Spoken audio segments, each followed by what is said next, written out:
Macam mana nak aktifkan voice broadcast untuk breast pump Goody G7 ni? Jom Mami Jun tunjuk macam mana. So, mula-mula, Mama perlu onkan pump. By default, bila kita on pump ni, dia memang tak ada bunyi.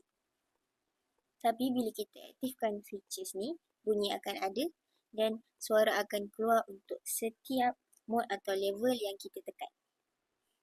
Nak aktifkan features ni, tekan je butang sound ni sekali.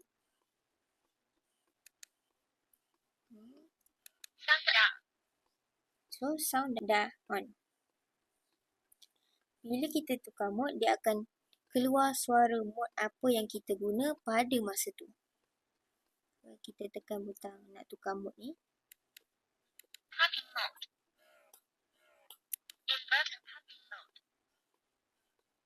Kalau nak naik level pun dia akan ada suara.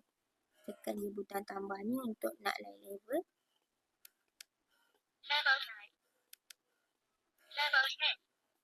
Nak kurangkan level.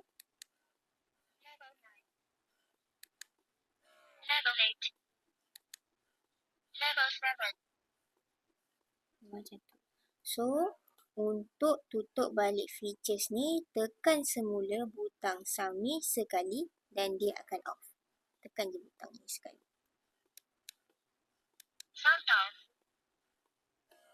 Itu saja. Happy breastfeeding.